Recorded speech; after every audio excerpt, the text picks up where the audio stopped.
All right. How's everybody doing on this Saturday morning? I hope everybody's doing okay. My name is 12 Gauge, and this is my channel, 12 Gauge Investigative.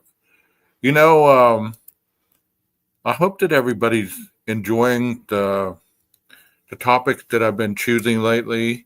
You know, they've been all the way around the spectrum pretty much. And some of these I've done before, but there's been updates on them. So I always like to keep the updates going and let you guys know exactly what's going on. Such is the case for the Ellen Greenburg case. I did this case a while back, and if you haven't heard about the updates on the case, I want to let you guys know the updates.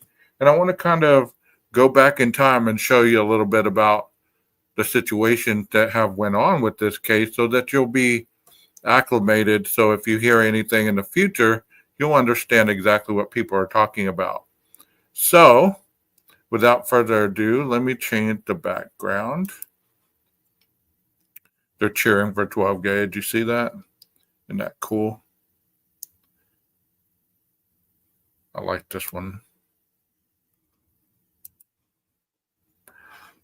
Ellen Greenburg.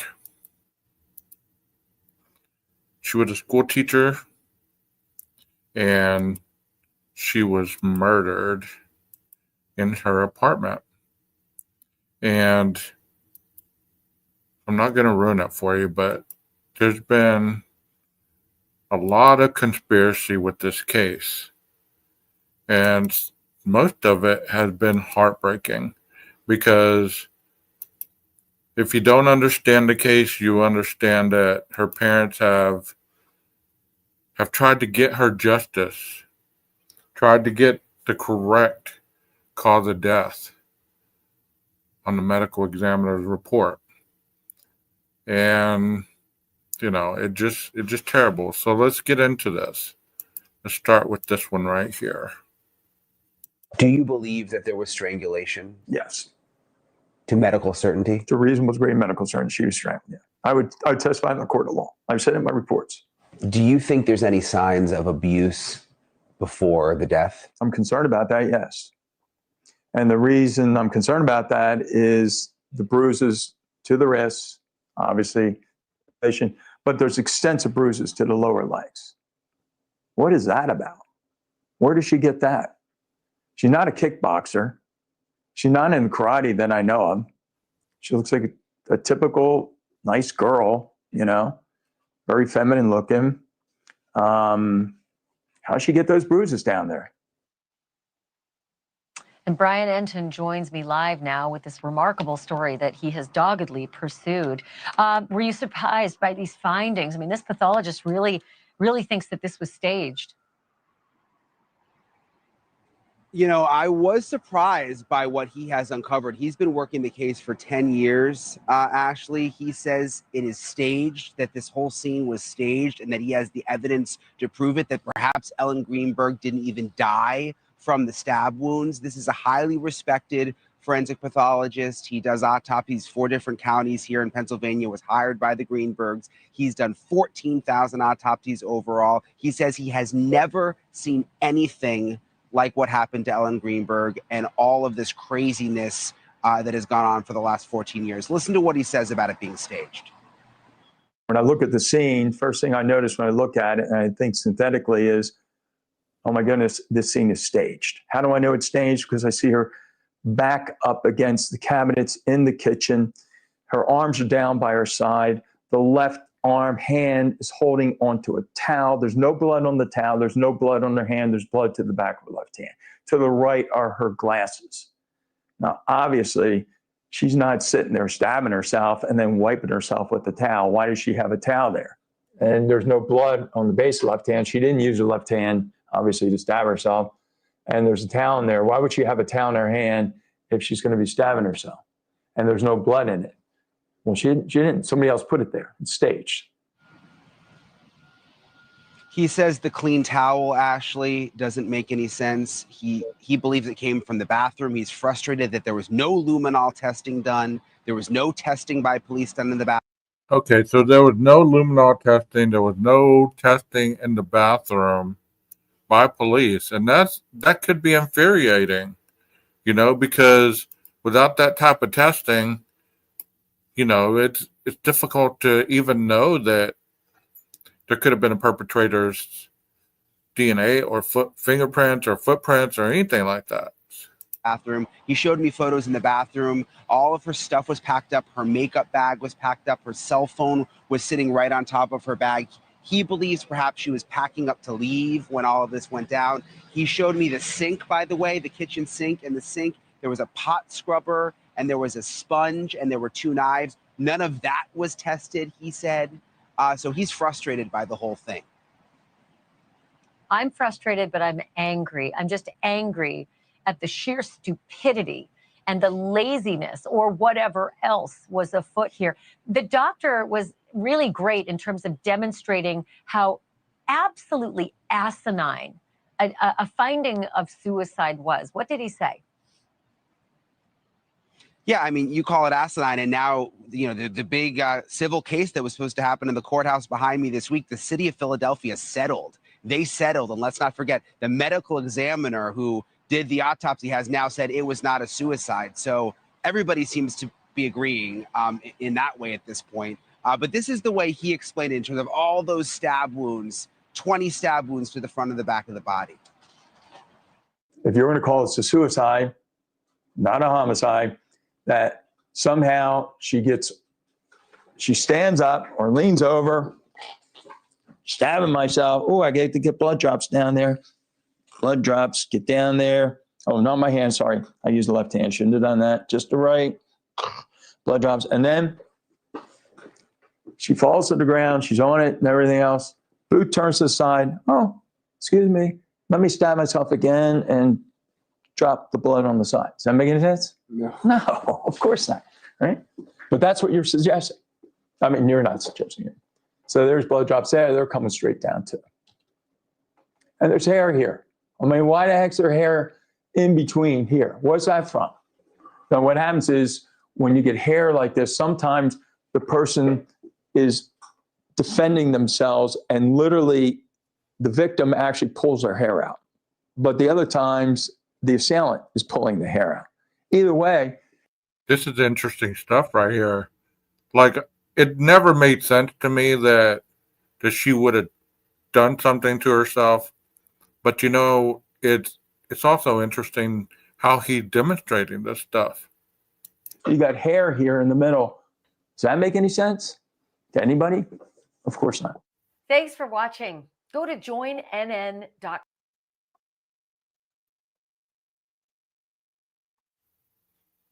So what do y'all think about that so far?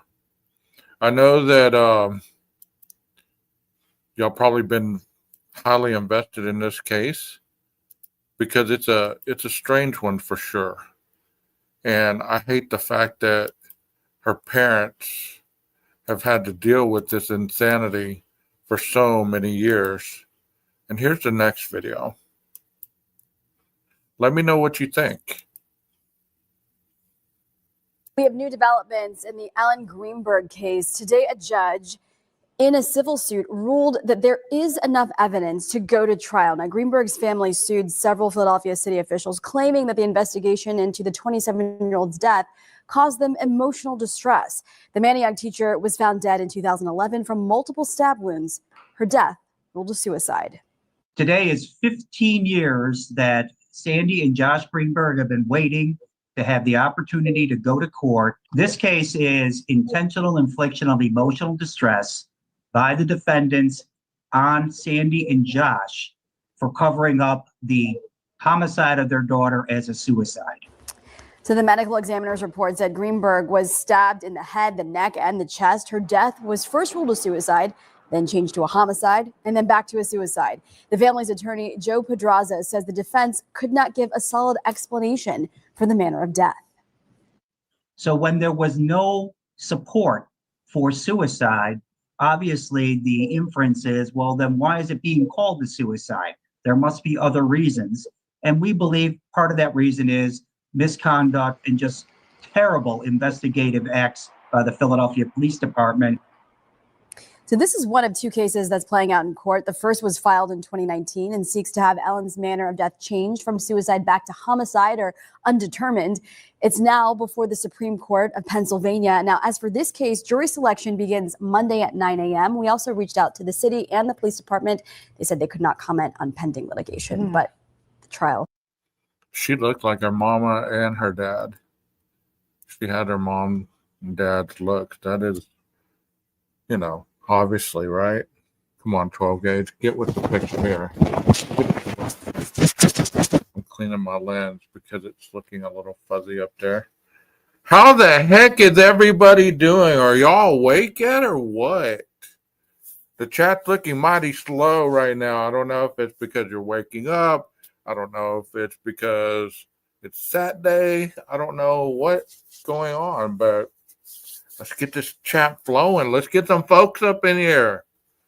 Let's get some peeps up in here. Let's get people up in here wanting to hear about this case. And this is the one I'm about to do right here is the one that I did. Hold on. So you're going to see two 12 gauges on the screen, okay? So don't freak out, all right? Don't freak out. Yeah, we all need a little more coffee. It's one of those Saturday mornings. It's cold. We want some coffee and all this good stuff. Two 12 gauges, right? So the 12 gauge right here is the one that's doing the talking. That one's going to narrate that one. And look at Nancy's face that I paused it on.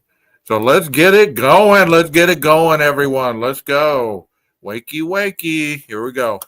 In this, okay? Let's listen to what happens. Article long ago about the ruling, the suicide ruling. I believe I immediately called you.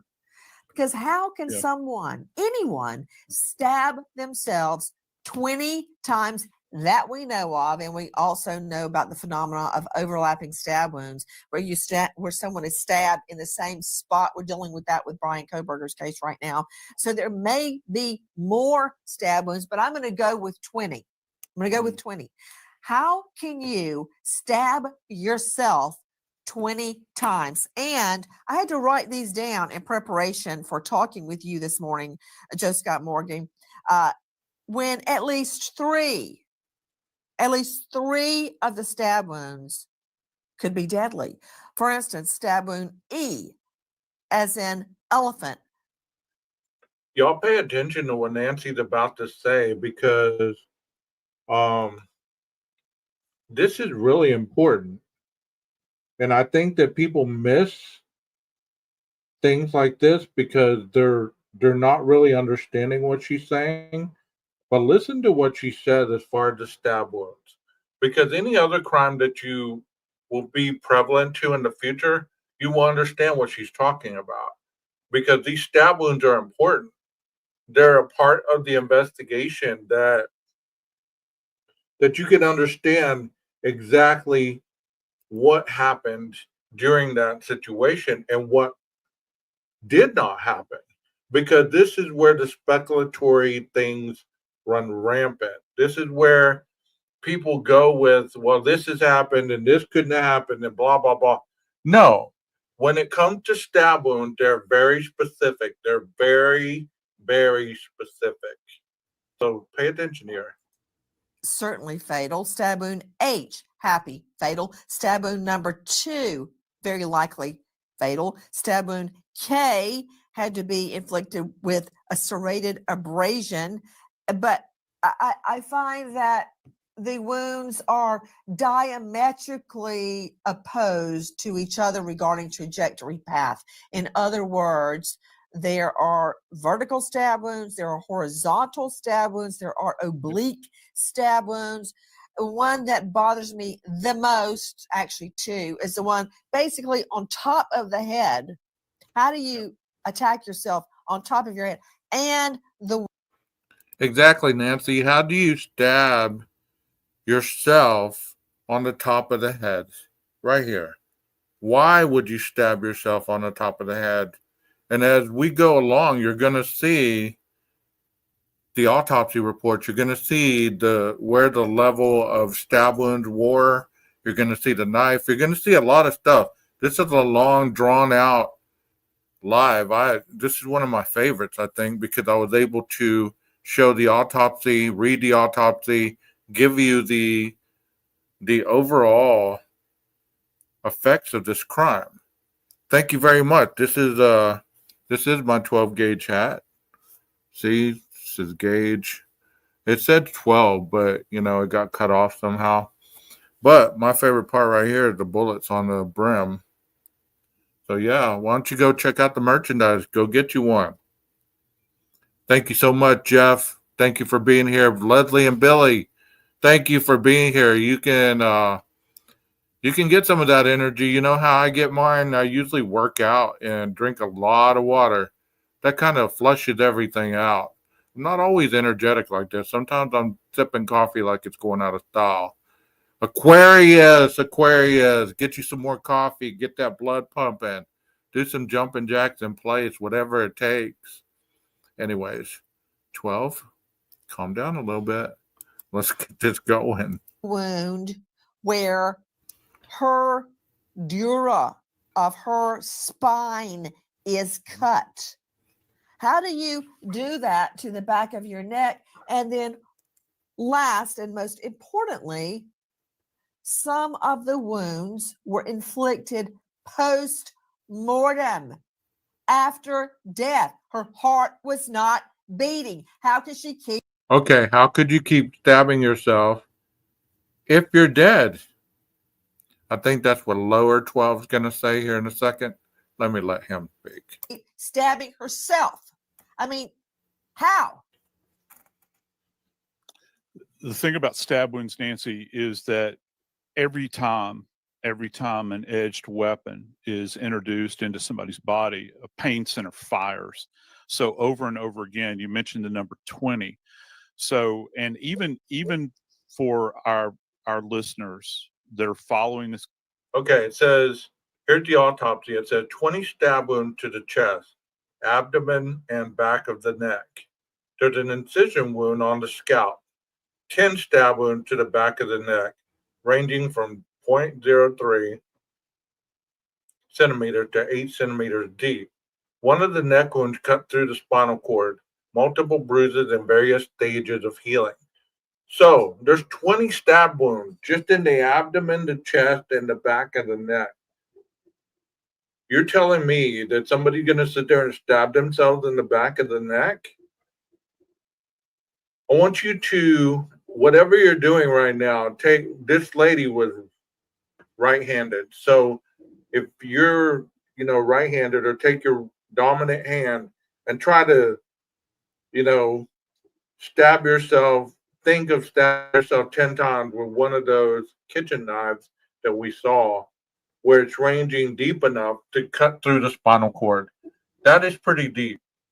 So you have to ask yourself, how did this happen? How did this happen? They're saying that's suicide, but is this possible? Case, and many have for now these many years. You can identify with just a paper cut, perhaps at home, and how painful that is. If you can imagine a serrated edge, and that's what we're talking about, just like a steak knife, okay? And it's roughly a 5-inch blade. You have to do the conversion from metric. Roughly a 5-inch blade. You've got this running along the surface. So let's just take, for instance, right now. If okay, you just slow it down for me. Yeah, sure. Go ahead. One of the very curious things, Nancy, is the fact that you have a blade that is entering the chest, and there's a couple of these along the way where you're talking about the blade is going from right to left, then from left to right. And here's one of the really curious things. There's one of these injuries that actually the trajectory takes it upward like that. Okay, as opposed to which one another is that? deflection. Which one is that? I'd have to refer back to my notes at this point in time, Nancy. But if you go to H, for instance, it's 4 centimeters deep. And okay, look at that knife right there. That's with the knife that was used to do all this damage. Cut deep enough into her back to go into the spinal column, go into her head, through the skull. Jesus, I hate to even talk like this, but just it is what it is. 4-inch knife. So that gives you kind of a overview of what a little knife like that can do to a person. I don't know why people have that mentality that it takes a freaking machete to kill somebody. No, it can just take, this looks like a steak knife. And you're talking about from left to right. How If you look at this knife, he said it's five inches long from tip to right here. 5 inches long. So this, if you're talking about 3 to 8 centimeters, I would say it'd be about, I don't have a tape measure and I'm not saying this is accurate, but at least to right here would be the incision. Or maybe even all the way here. This looks like at least a couple of inches though. This looks about 1, 2, about 3, 4, 5, 6, 7, 8. So this looks about 3 inches right here. But I could be wrong. I don't have a tape measure. But here's one right here. Here's the centimeter. He said 3 to 8 inches. Okay. Boop! 12 gauge. Get it together. Okay, here we go. 1 centimeter, 2 centimeter, 3 centimeter, 4 centimeter, 5 centimeter, 6. Okay, look how deep 8 centimeters is. That is pretty damn deep. So 3 centimeters is right here. Here's 8 centimeters right here. So that's pretty damn deep.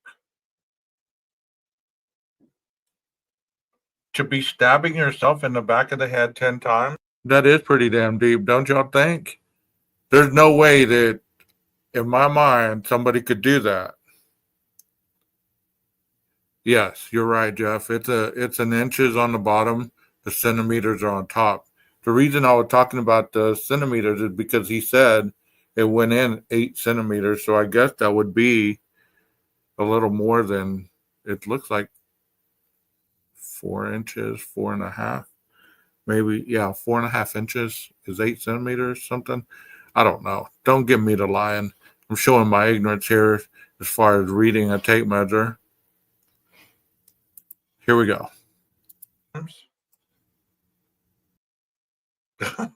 I know. I just figured that out. Sorry, guys. However, if you go to, Wow. let's see, which one was it? I had it right here. Wait, Sorry. but I've got to ask you a very fundamental question. And this Yeah, is sure. from a lawyer, not a medical professional. Josh Sandy, Ellen's right-handed, correct? Ellen was right-handed. Yeah, we've asked that before. Yeah. Okay, are we sure? Because I've been told she's right-handed. Yes. Are we sure Yeah. Ellen was right-handed? Yes. I Okay, played that's all I softball needed with to her. know. You sure did. You sure did. Jessica Morgan, some of the wounds are left to right, which I completely understand if she's right-handed. But how do you do, in addition to all the steps to the back and to the top of the head and to the back of your neck? Yep. How do you stab yourself if you're right-handed from right to left? It's almost empirically impossible to do this, Nancy, because you're talking about a readjustment of the blade on the plane that it's on. So you have to spin the knife in a particular direction in order to achieve this. And that's why I go back to this idea of the pain centers that are firing.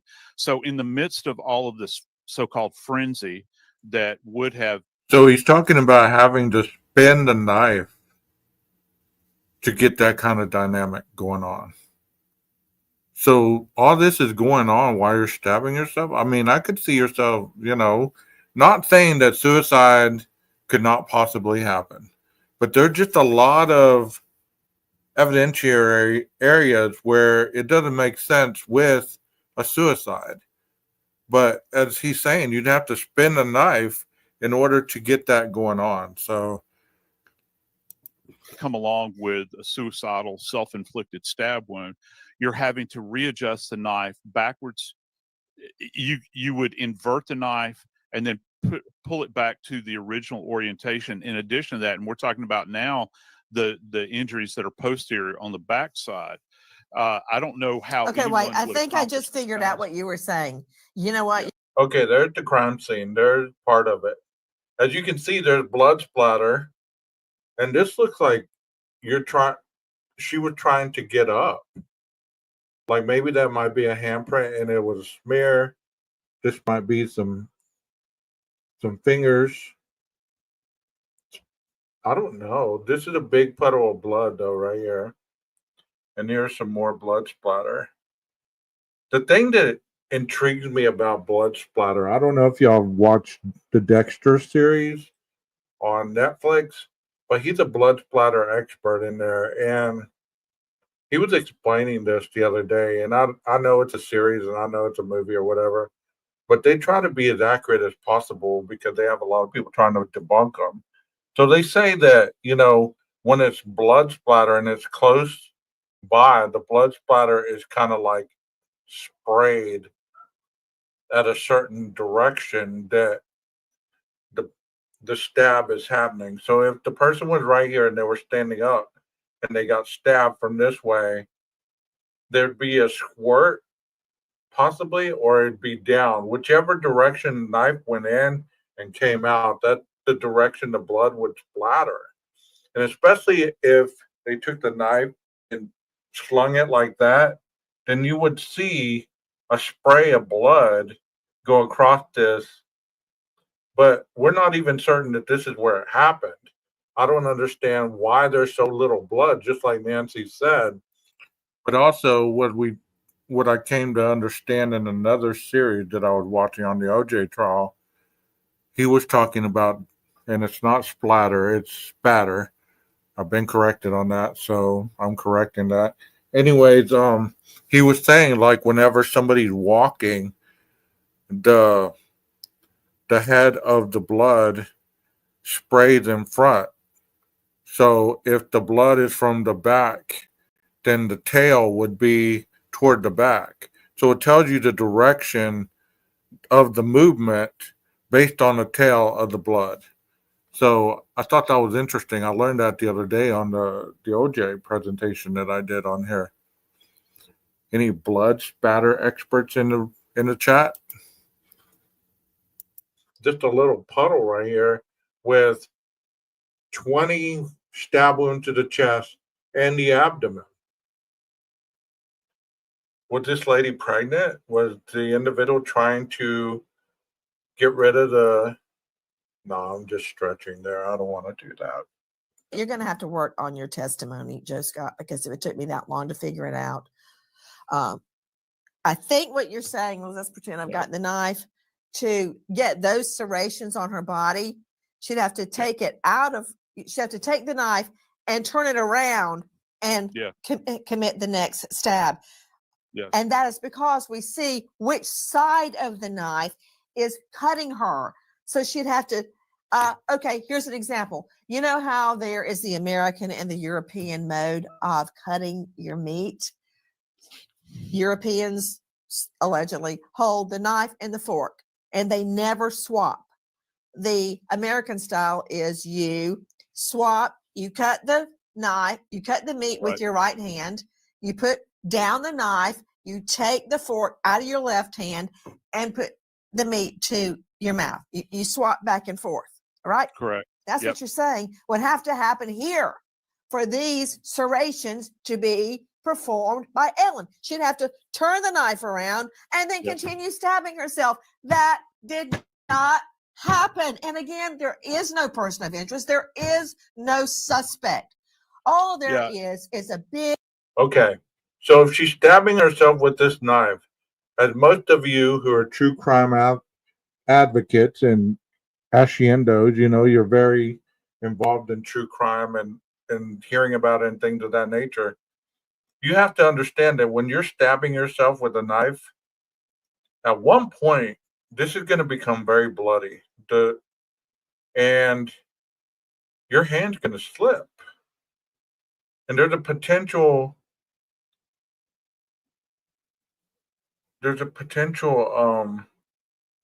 chance that you could slice your hand on this part of the knife, or even this part, or even poke yourself with it.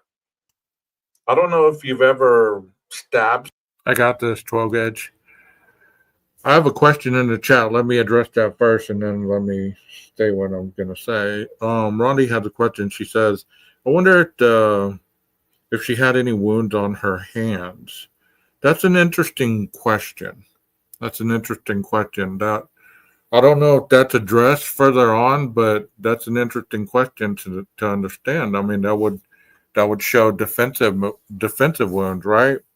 Jeff said when the 911 caller says, "Oh my God, she stabbed herself in the heart," that sounds like what someone that earlier was saying for heart might say. Was aiming for her heart might say. Okay. What I was gonna say in this aspect is, you know, I lost my train of thought. Let me let you something, but most of the time the knives that they use have a little guard right here on both sides, so that if you're stabbing, your hand stops right there and it doesn't go all the way to the blade. Okay, that's what I was gonna ask you guys. Have any of you ever um butchered a hog, or cut meat for a living, or anything like that? Have you ever accidentally stabbed yourself with the knife, like as you're cutting into something, or you're processing something? I mean, is it that easy to do, or do the gloves really keep you from cutting yourself? I mean, this is the question I have for you guys, because I've never really used a knife to that extreme. I've never processed anything. I never, the only thing I cut is steak. So I've never cut myself, cutting a piece of steak, no matter how big it was. But have any of you ever done that before? If so, share your thoughts in the feelings. Good grief, in the chat box. My bad. Jeff says on Banfield, they show a generic body image with circled marking wound marks. Don't see any on the hands. Okay. Well, I'm going to.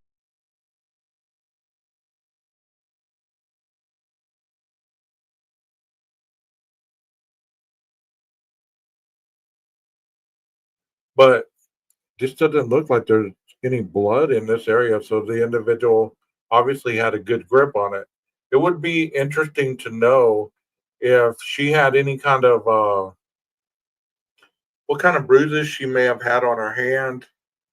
Was there any bruising on the fingers? Was there any bruising on the inside right here, where if she hit a bone, the knife would have stopped? And like they were saying, she would have to turn it to bring it out, because if it sticks in there, you have to turn it to unlodge it.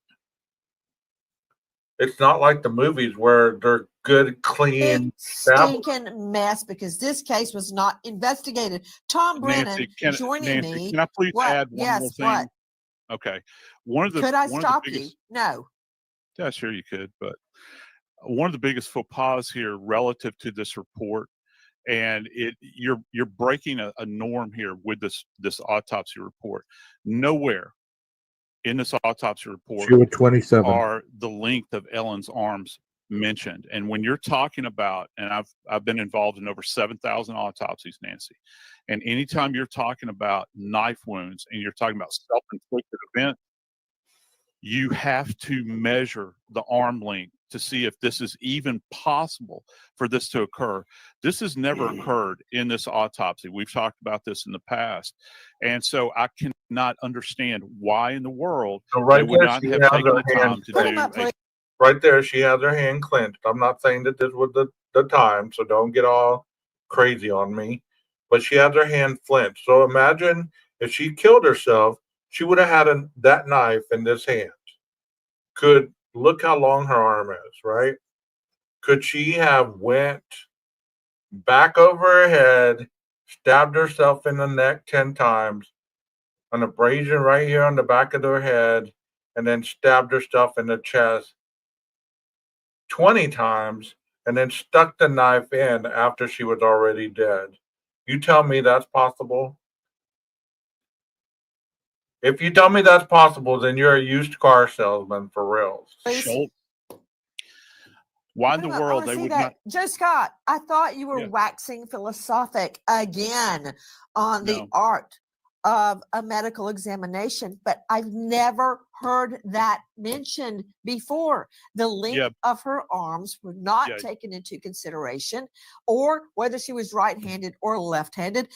Hold on, hold your thought. Tom Brennan joining me, private eye consultant for the Greenburg family. He's been on it from the beginning. Tom Brennan, in a nutshell, what happened? Every time we get together and talk about this case, I learn something new, like Joe Scott just describing the length of her arms was not taken into account, and that is critical. Benet Nauer came up with the fact that at least 3 of these wounds, along with Dr. Michelle Dupree, were fatal, but yet she kept stabbing herself. In addition to the impossibility of killing yourself over 20 stab wounds, if 3 of them were fatal and many committed post-mortem. My question to you, Tom Brennan, thank you for staying on the case, but the question is, what happened in between the medical examiner naming this a homicide and then suddenly going, oh yeah, scratchy, scratchy, I've now decided it's a suicide. What happened in the interim, Tom Brennan? Well, what you have to understand, there were 2 meetings, unrecorded meetings, okay, between the medical examiner and the police. And one meeting was with a member of the district attorney's office, the police, and the Dr. Galino and Dr. Osborne. Okay, and at that meeting, that's when Dr. Osborne decided he was going to change his findings from homicide to suicide. Okay. Okay, hold on. John Lucy joining me from penlive.com. Did I just hear John Lucy, Tom Brennan, state that after the homicide ruling, the medical examiner met with law enforcement and suddenly changed his mind? Did I hear that? Yes, you did. And the most powerful thing that has come out due to the Greenburg family's persistence on this case is they have been able to get those medical examiner officials under oath in sworn depositions in which both Osborne and Galino spelled out the fact that these meetings occurred. So it's on the record under sworn deposition that these meetings occurred. And in addition to the U.S., the PA Supreme Court case challenging the cause of death ruling, there's another civil action by the Greenburgs alleging a cover-up among the detectives and the ME's office in Philadelphia. And they are now in the process of moving forward with depositions in that case, which is finally going to get some of the detectives under oath so they can be. So what makes it hard to believe that this was not a homicide? What makes it so hard to believe that? Because what makes you believe this was a suicide? Do you believe that possibly she stabbed herself or started stabbing herself and then the guy came in and finished her off after she was already dead? I mean, because I'm trying to understand other people's mindset whenever they say certain things instead of reacting and saying, well, there's no way that could happen. I'm trying to understand it. Even though I might not agree with it, I'm still trying to understand it. So how could this woman have been stabbed this many times and it not be, because it was originally based a homicide. So Then they turned it around and said, no, it was a suicide. What I'm asking is, how do you believe in your head that it was a suicide based on what you've been told? Take Nancy Grace out of it. Take the person who's delivering the message. Take all your biases toward the people that are discussing this case and just go with the case. What has been stated about the case? If you take your bias about Nancy Grace out of there because you might not like her, you might not like any of the people on our panel, take all that out of your head if you can do this and just go with the factual information we've been told. How does that replicate into a suicide in your brain? I'm open to listen to different perspectives. I really am. Because like I say all the time, your opinion is valid in this chat and we agree to disagree. And I'm not trying to be one of those that say there's no way that could have happened. My way is the only way. No, that's not what I'm doing. But I want to know, when you make a comment and you make a blanket statement, does that equate to the end result? You get what I'm saying? Does that equate to the end result? We know that she was stabbed 20 times in the chest, in the abdomen, in the front part of her body. There was also 10 stabs to the back of her neck and 1 gash in her head. And there was some postmortem injuries. So this means that she was already dead when this happened. Okay, 12 gauge, I got this for a second. Let me ask you guys in chat, because this is a live chat.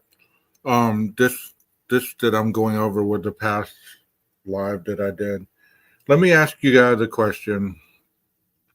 Based on what you know about how women commit suicide, how many times do you hear women committing suicide by stabbing themselves?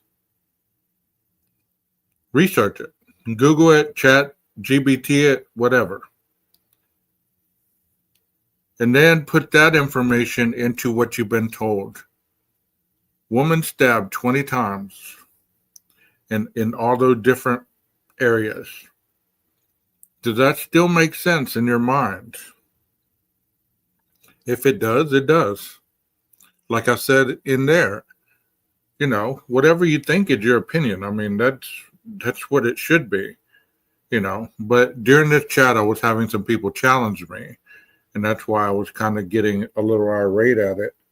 But, it is what it is. I'm updating the case right now because of the new findings in the beginning. I'm going over this part so that people understand what the case is about.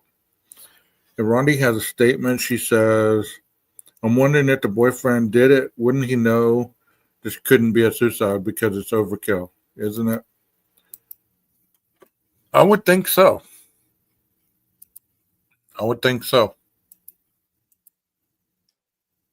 And some bruising. So that's all I'm saying, I'm saying that if you're going to make a statement, I want to be able to understand it rather than try to debate you on your statement, because I'm not a debater. I'm not one of those people that's going to stand up here and debate. I want to meet you halfway, and I want to say, well, let me see how this makes sense in their eyes.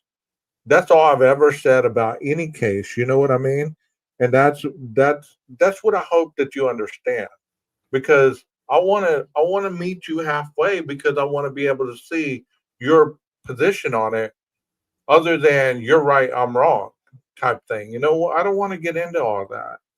So let me see what you are saying before I continue on. Rondi says, I don't, but the alibi is suspect. I like Nancy, though. I do think she dramatizes and things she said. That's because she's a prosecuting attorney. That's what they do. Exactly. A Southern prosecuting attorney. Talk about more drama. Exactly.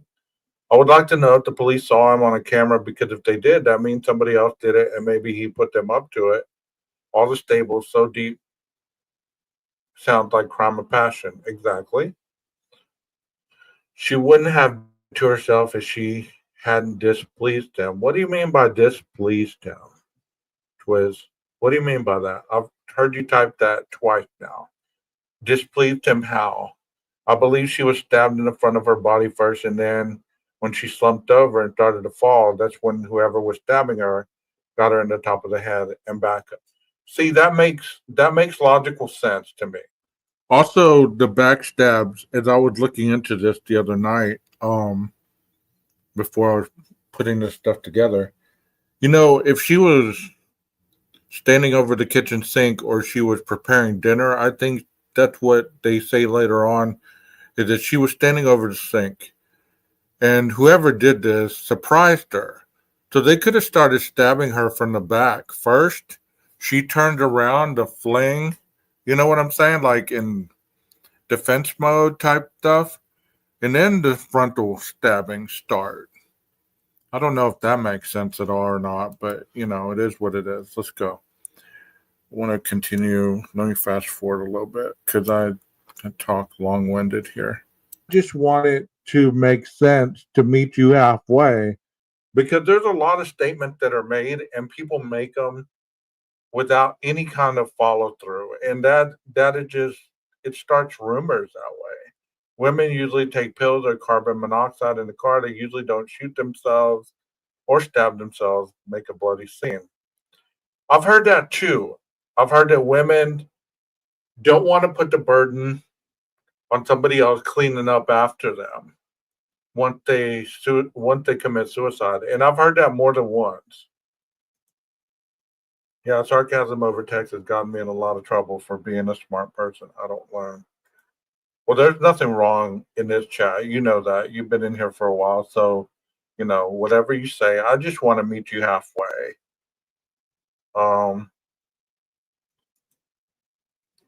There's a lot of different ways to do that. I thought you were being sarcastic at first, and I was like, eh.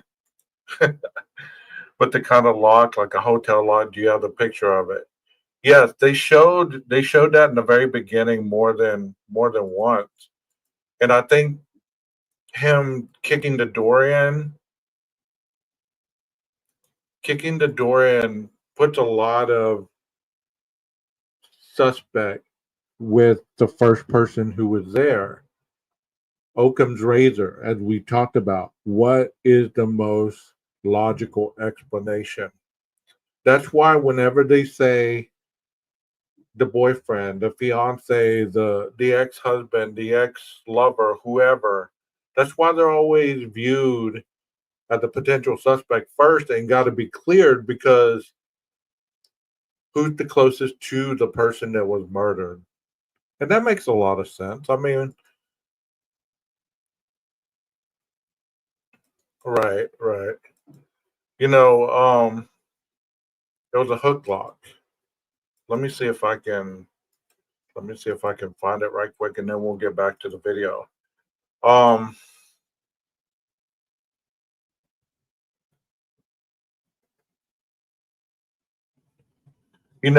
It's also whenever they're interviewing the person closest to the crime,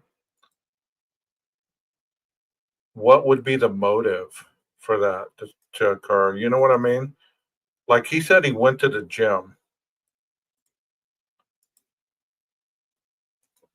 Was that his alibi? Was somebody else able to confirm that alibi?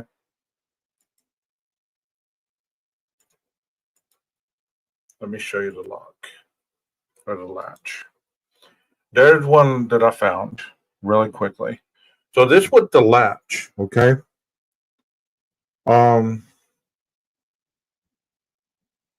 So look at that latch right there.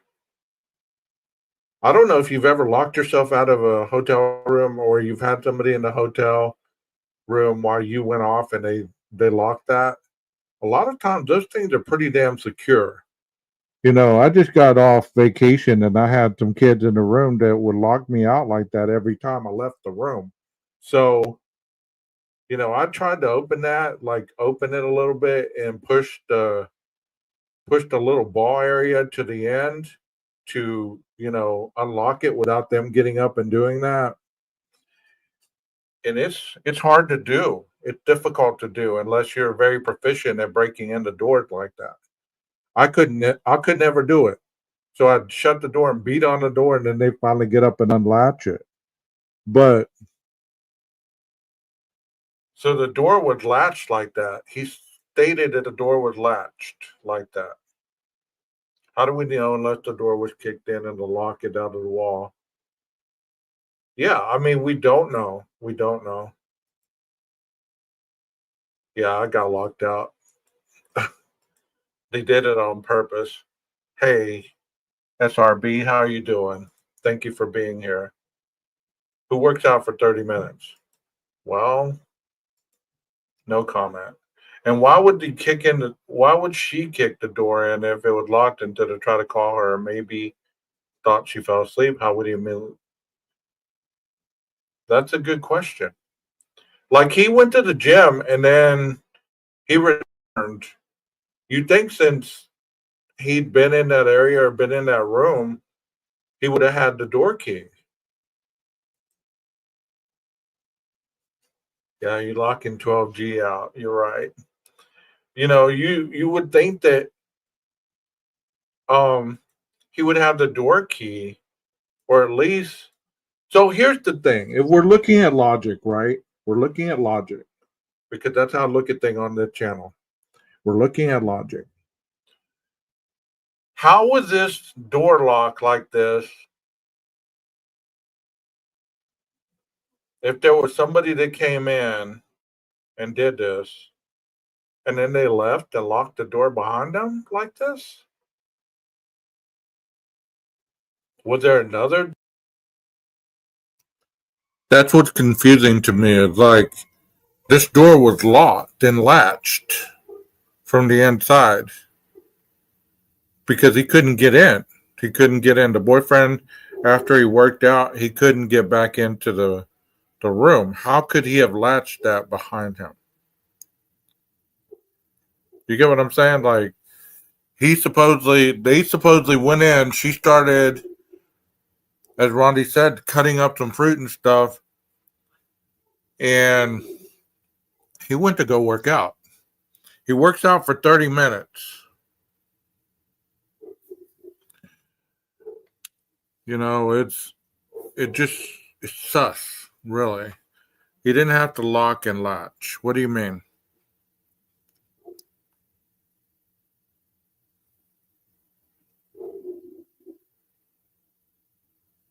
Well, as this goes on, I think I say that the door latch was broken. Like they showed door that they could have gotten out of. Did they climb out the window?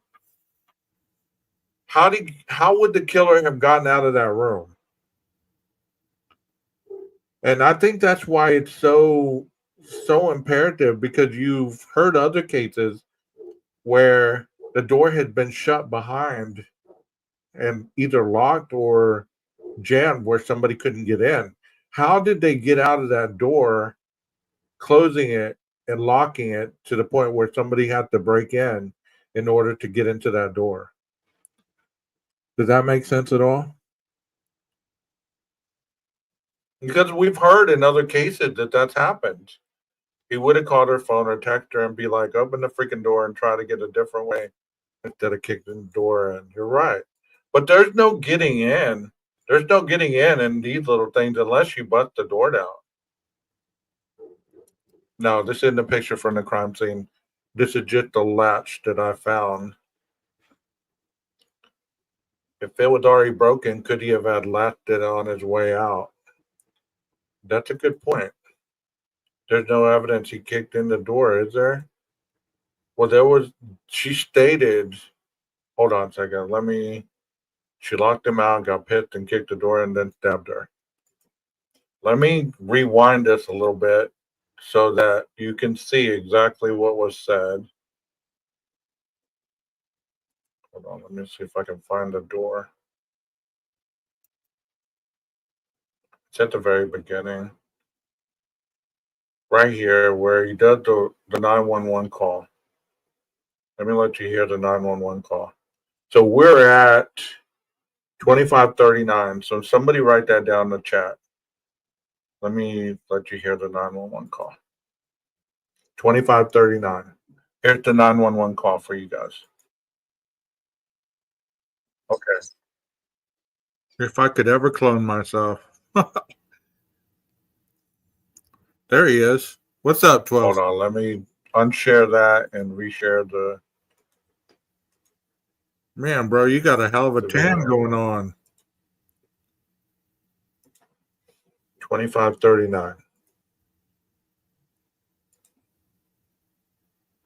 Okay, here we go.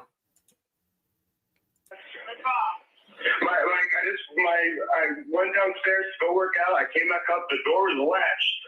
My fiance's inside. She wasn't answering. So after about a half hour, I decided to break it down. I see her now just on the floor with blood. Like she's not responding. Okay, is she breathing? Look at her chest. I need you to calm down. I need you to look at her chest. It's really. I really don't think she is. Listen to me. Someone's on the way. Look at her chest. Is she flat on her back? She's on her back. So okay, look at her chest and tell me if it's going up and down, up and down. I don't see her moving. So he said right there, he kicked the door in. And there's the latch of their, that was supposedly what it looked like right there. So what do y'all think? I mean, there's a lot. See, there's the door that supposedly it looked just like their apartment. So their apartment was very generic, I guess. It kind of looks like a hotel room. But that latch would have been hard to get into unless you did bust this area down. You put your shoulder to this area and you go boom and keep doing it until you knock it open.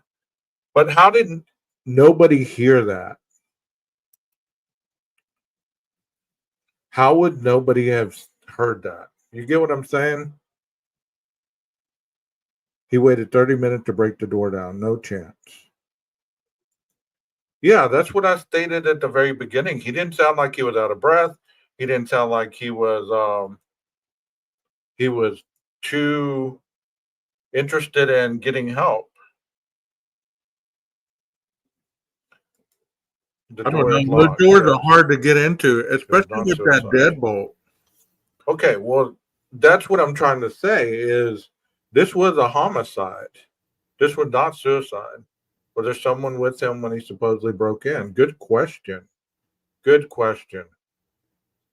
Yeah, there's a real deadbolt down at the bottom. So he would have had a key to that, but he wouldn't have been able to get into the home or into that room with that latch.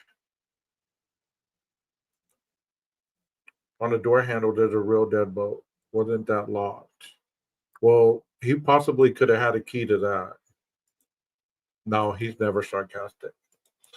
The fact of the matter is, I can never tell anymore. So sometimes I'm like, what?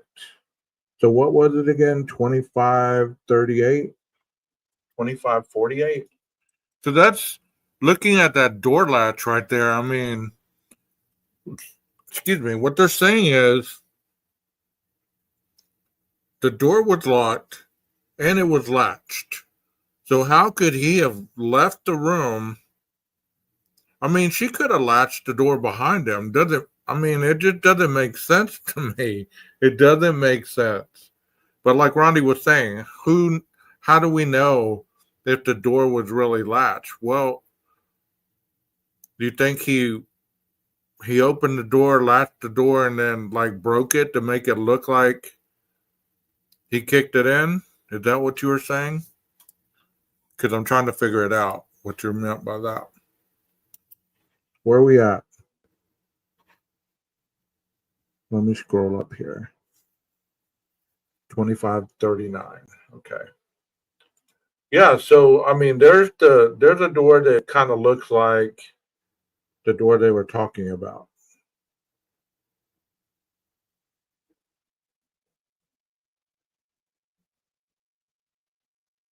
I feel so bad for her family. Let's continue this video. Which is finally going to get some of the detectives under oath so they can be questioned about what happened at that crime scene on the night of her death. Please join us on our mission to find missing people, especially children, to solve unsolved homicides. If you're on the go, catch us on your favorite podcast app where you can get all of our content where we, in our own way, seek justice. What happened to beloved Philly teacher Ellen Greenburg? The Pennsylvania Supreme Court agrees to review the case amidst a controversial ruling. Controversial, well, that's certainly one way to put it. Can we just all agree? And if anybody on the panel disagrees, jump in. How many times do I have to tell you we're not having high tea at Windsor Castle with Charles and Camilla? Jump in. Number one, no fingerprints were taken on the knife. Number two, no forensic tests were done on the door. Was it really latched? Was it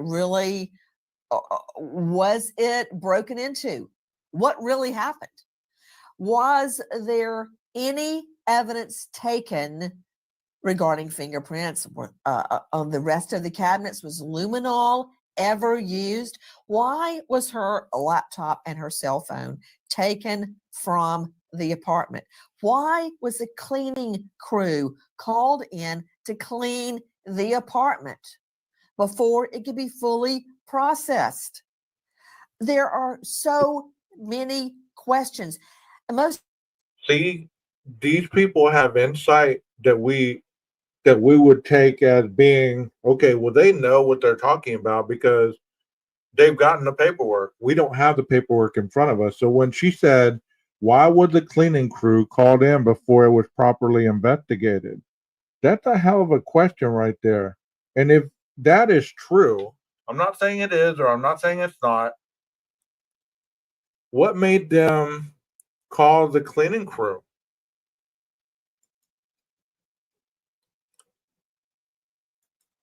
Yeah, good question. I mean, you're asking some awesome questions. You know.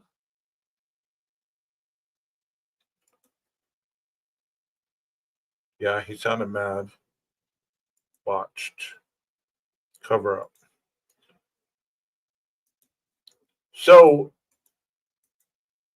do you believe that somebody can clean up a crime scene quickly?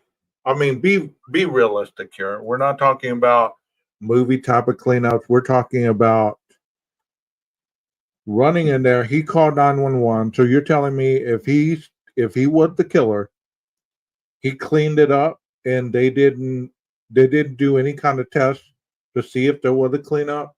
I mean, I'm not saying that all police departments or all crime investigation personnel are thorough with their jobs or not. Okay, we get it. Hey, Chad. Hey, Texas, how you doing, buddy? Do y'all think that this was a cover up? I mean, because that seems to be the status quo for everything these days. Oh, it's a cover up. Police meant to cover this up.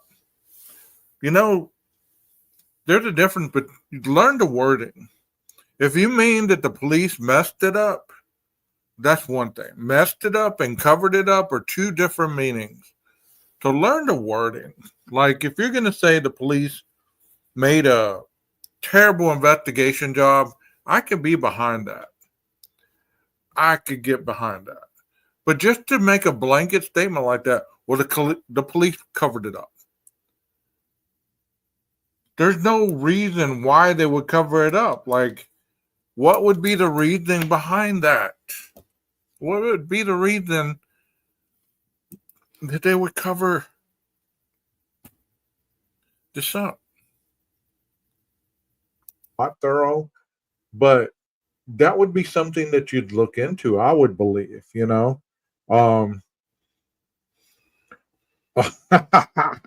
Scott, I see what you did there. I see what you did there.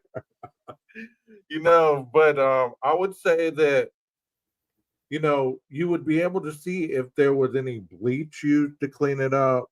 Um, if there was any kind of smears, you know, um, I think he cleaned himself off.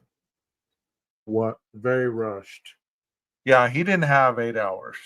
So I don't think it took him 8 hours to clean this up if it was him. It's important in my mind.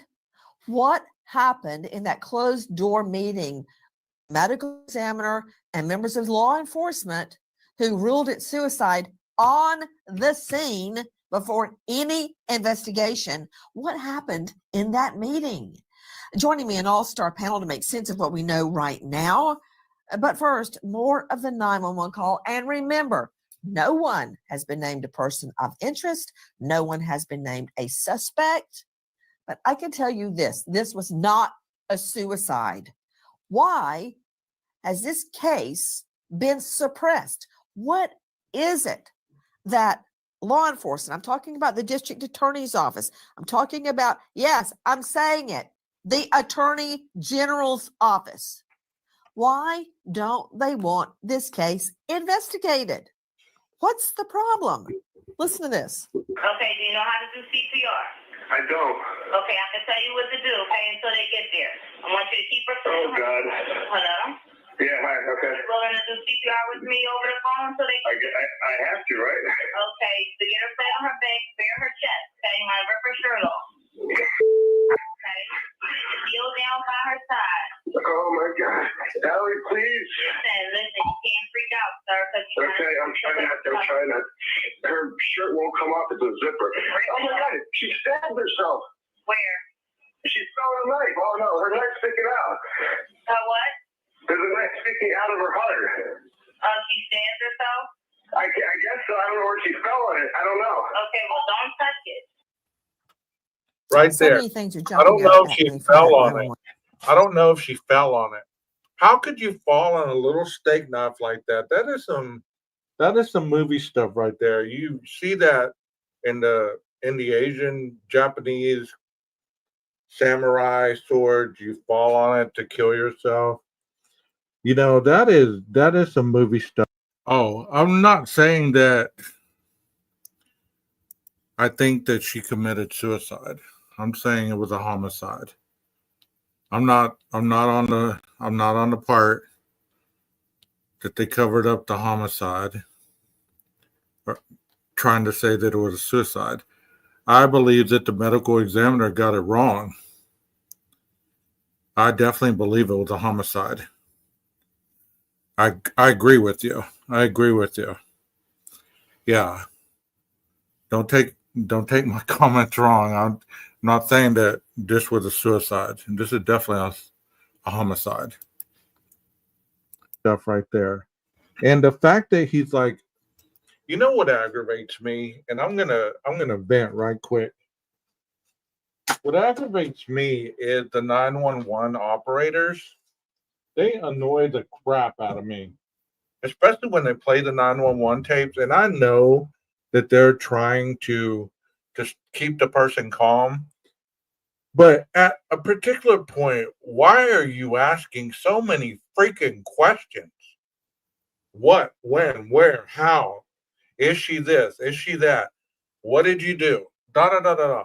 So if a person is hysterical,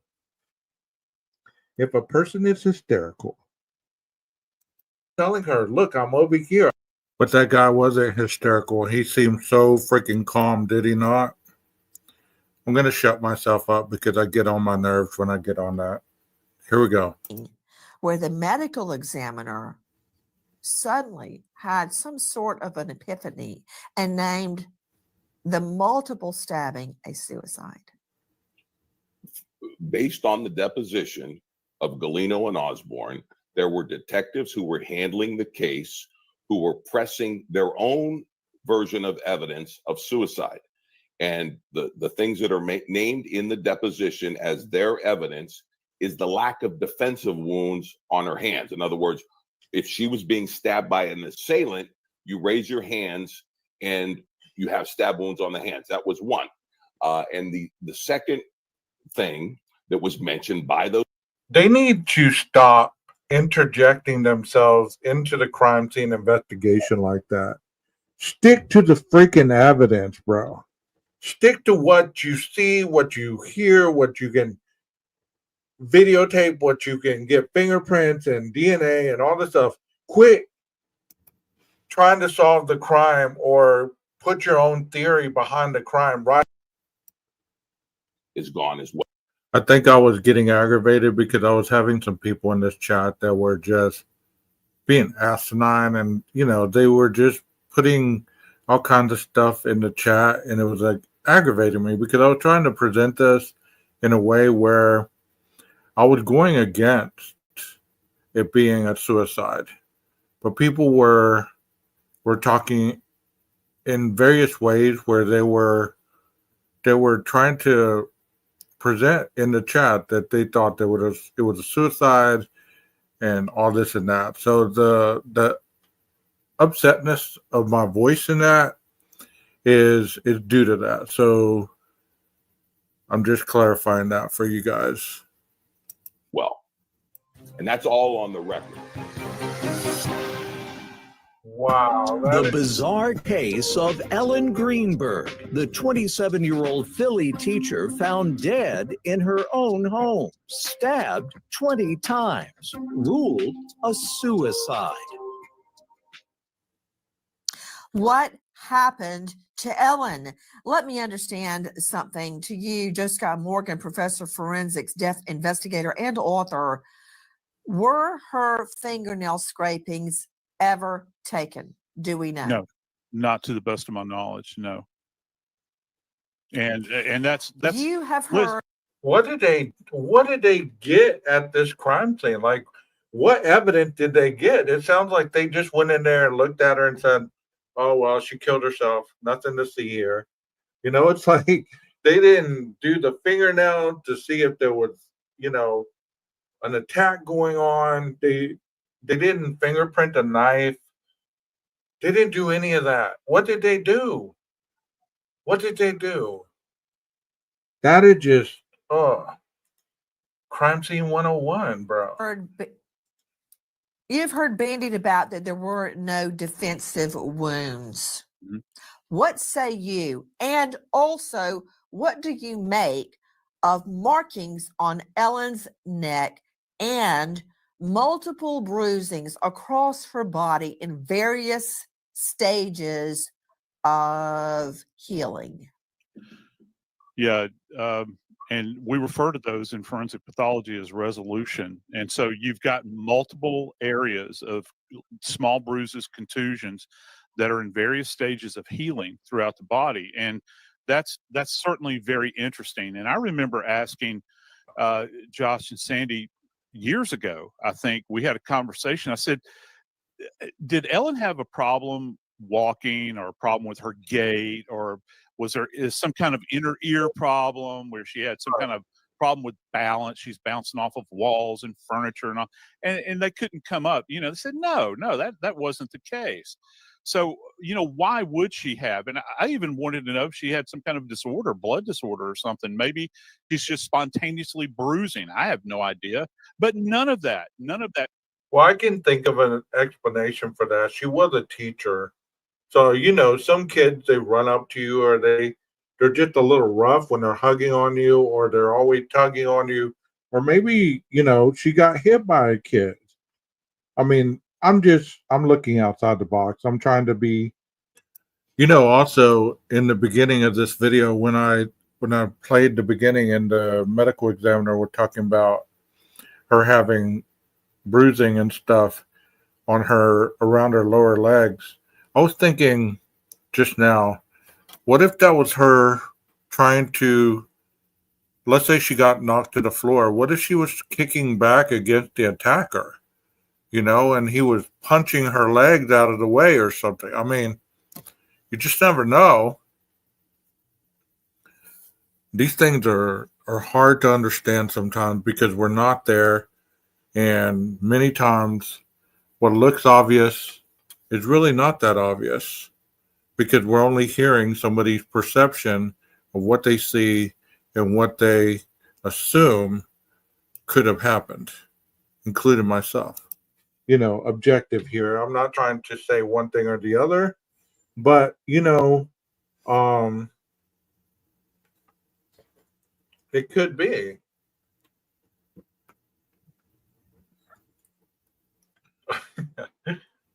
It could be. I mean, but maybe there was none of that.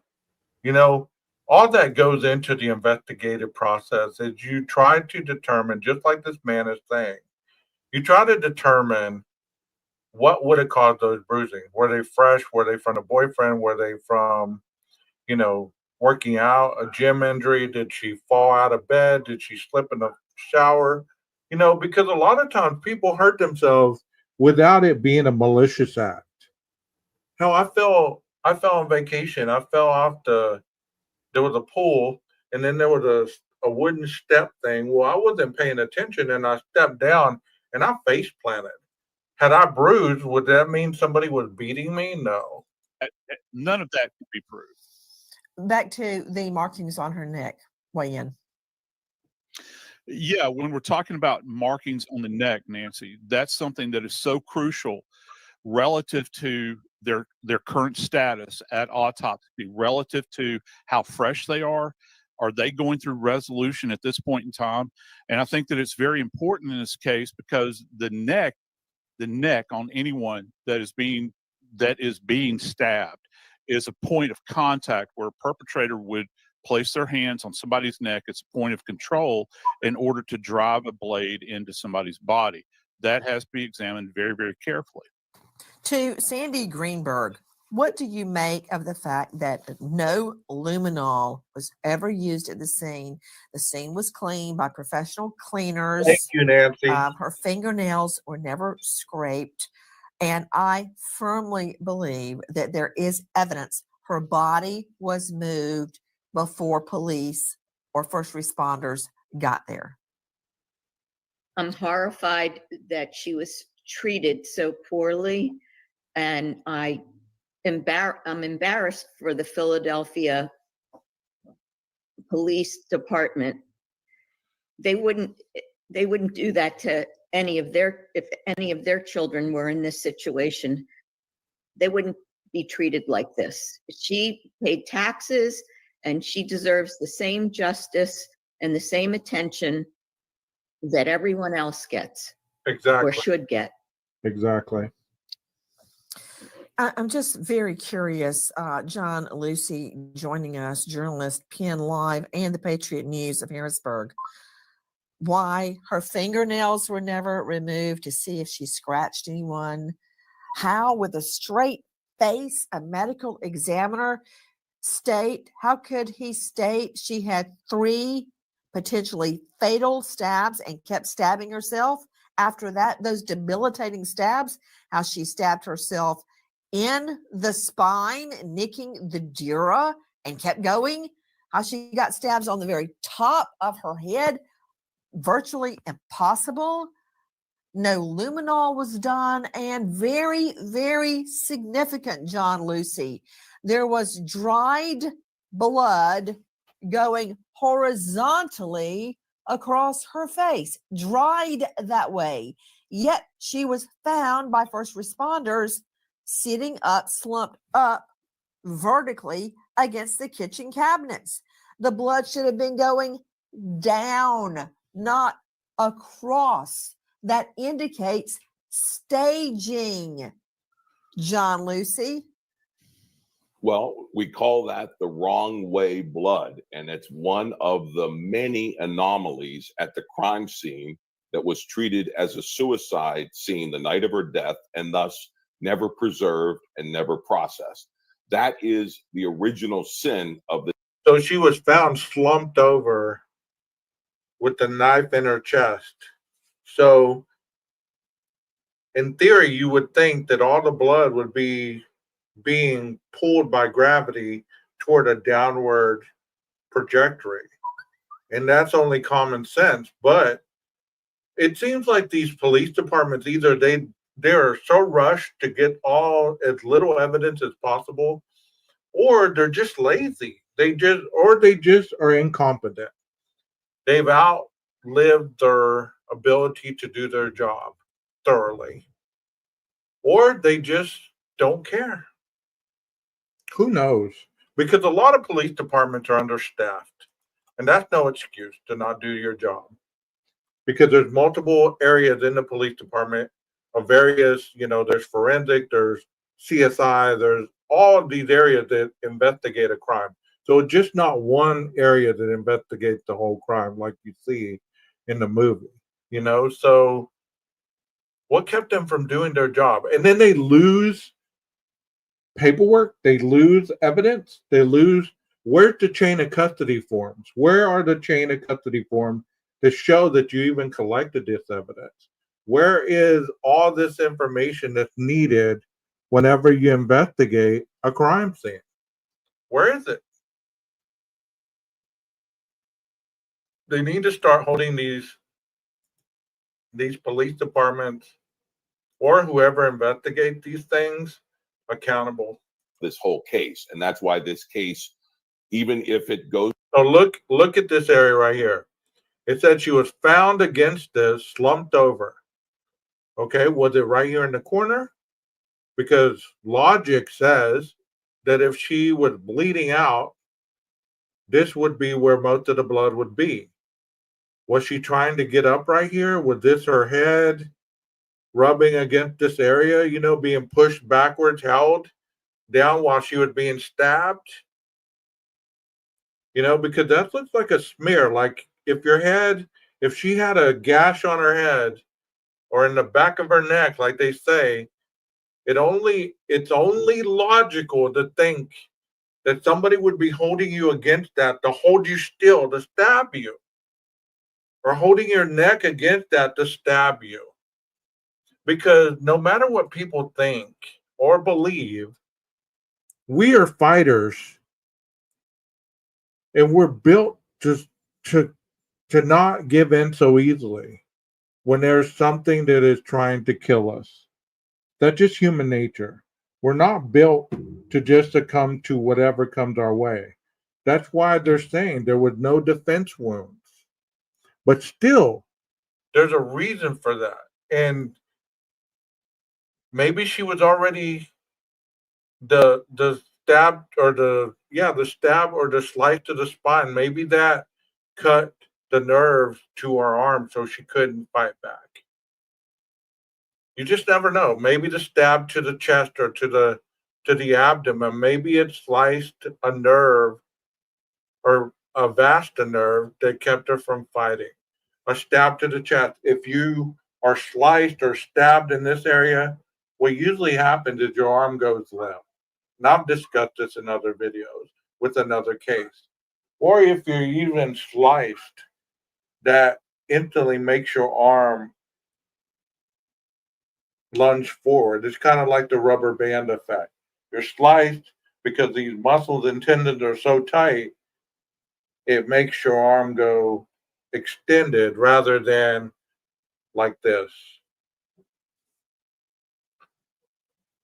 Goes to the PA Supreme Court and is ruled that they can be reinvestigated as a homicide, likely never ends in a perpetrator being identified, because with the way that scene was handled, all that evidence was erased. As for that dura and that the spinal cord specimen, that was preserved from the original autopsy, but it was never fully sectioned and photographed until many years later, after the Greenburgs kept up their own investigation.